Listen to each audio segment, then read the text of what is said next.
Welcome back to the newsroom here at France 24. It's time now for Focus. Now, there was some stinging criticism for ratings agencies today. European leaders are furious after Moody's downgraded Portugal's debt status to junk.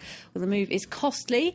It caused the price of insuring European states against default to soar. Well, Portugal, along with Greece and Ireland, received millions of euros in bailouts from the EU.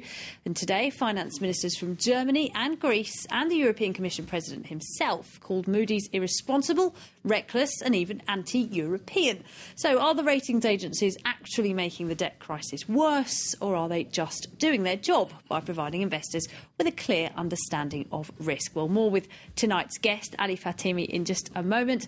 First, though, this report on the story so far. The Eurozone is already struggling to keep Greece afloat, and now it's been dealt another blow. US credit ratings agency Moody's has slashed Portugal's rating by 4 notches to junk status, declaring its economy has a negative outlook. Barely 2 months ago, Lisbon promised the EU and the IMF that it would cut debt levels from 9.1% of GDP in exchange for a €78 billion bailout. Moody's wasn't convinced. The downgrade has angered a number of EU financiers who say the ratings cut was premature. It's not a rating agency that's going to fix the problem of sovereign debt and budget crises. We trust Portugal to set out an agenda that will cut its deficit to 3% of GDP by 2013. Some observers believe the credit rating agencies are being especially harsh on Portugal. They were caught out by the Greek crisis and now want to avoid a repeat of that financial fiasco. The question is, are the Greek and Portuguese situations similar? Apparently not. Portugal is currently in the red, but this downgrading is brutal because some austerity measures are yet to yield their results. The European Commission agrees. President José Manuel Barroso believes the downgrading will only add to speculation about levels of debt in the Eurozone.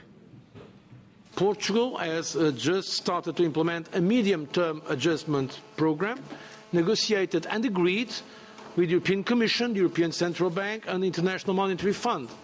And with all due respect to that specific rating agencies, our institutions know Portugal a little bit better.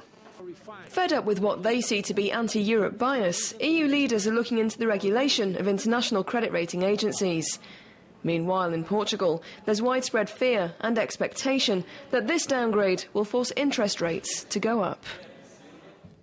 Well, let's get more now from tonight's guest. Ali Fatemi is a professor of finance at the American Graduate School here in Paris. Good evening to you, Ali. Good evening. Now, first of all, the ratings agencies, are they being unfair or are they just doing their job, what they're supposed to be doing? They're doing their job. It's like shooting the messenger.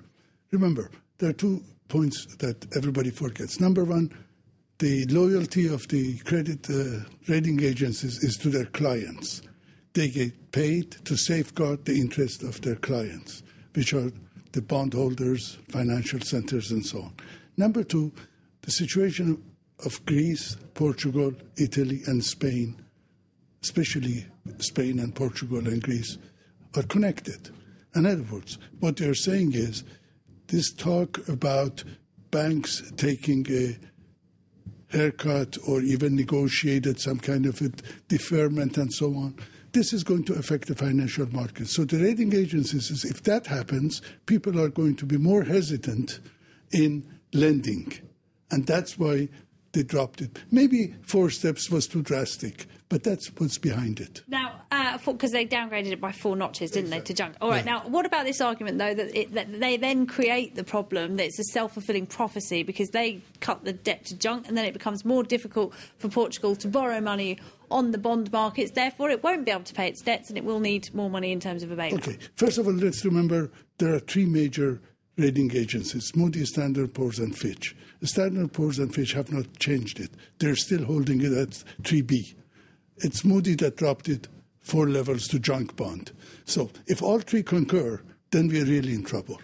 But basically, to blame the rating agencies that they say they have anti-Europe bias and so on, I don't think that's right.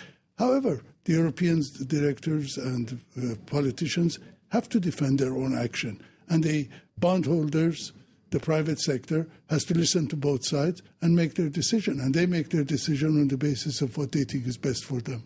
Now, we just heard lots of very angry European leaders there, especially Jose Manuel Barroso. I think that's the most animated I've ever seen him. He says that something must be done, that the ratings agencies can't be allowed to do this anymore. Can they do anything in a free market economy? Can they do anything to curb their support? Again, it depends who you listen to. The Governor of Bank of England, Mr. King, holds that that they're completely misunderstanding the problem of Europe. It's not a problem of debt, it's a problem of solvency. And the sooner they realize that by spending more money on bailouts and so on, they're making the situation worse. The 3%, 9% that they're referring to is not to GDP. I wish it were. The ratio of GDP is almost 2.5 times the GDP, the debt. The 3% that they have promised to bring down the 9% budget deficit. Right now they have 9.1% budget deficit. They have promised by 2013 they bring it down to 3%. The rating agencies don't believe it for 4 reasons. Because they can't raise that much money. At the same time, because they're worried that the Portuguese banks may need bailouts, and also they don't think government can make all the cuts that they have promised. These are what goes in their mind. Now, is the deeper issue here that European leaders are perhaps trying to detract from, is it that these bailouts just don't work? They don't have the desired effect? Well, you're exactly right, because they're just deferring a situation. The problem of Greece, especially, is a problem of solvency. In other words, they can never pay their debts. Eventually, there's going to be some form of a default. And markets are very smart. Markets have already felt that this is going to be bailout after bailout, but eventually there will be some kind of a default, and they are preparing for it. And what's this idea, I think it was the German finance minister that brought it up, about bond swaps? That's been talked about a bit. What exactly is that? And bond swap simply means that if the bond is due, let's say 6 months from now, they change it with bonds which is at 2 years due. So they just keep extending the time they can pay back? This, again, is some kind of a default. Because when you don't pay your debt on time, it's called default. So you tell them, look, I don't have money now, go and come back tomorrow. And that's exactly what they're doing. Because those with the most to lose are the bankers in France and Germany. Because they hold, particularly in France, because BNP Paribas, for example, is one of the banks that holds more Greek debt than any other country. Absolutely. So it's important for France and Germany to fix this, isn't it? And that's possibly why they're so angry. We learned from the Lehman Brothers failure, because if anything happens to any of these countries, this is going to have a repercussion in every economy, and we're all going to be in trouble, including the Americans and Japanese. They're just as worried about these things today as there are the European politicians. All right, Ali Fatemi, we've run out of time, but many thanks indeed for talking to us. Well, that's it for tonight's Focus. Well, up next here on France 24, we'll have all the latest international headlines. Plus, Douglas Herbert speaks to one of those behind Egypt's revolution and asks how he'll make sure the military government keeps its promises. That's in the interview coming up next.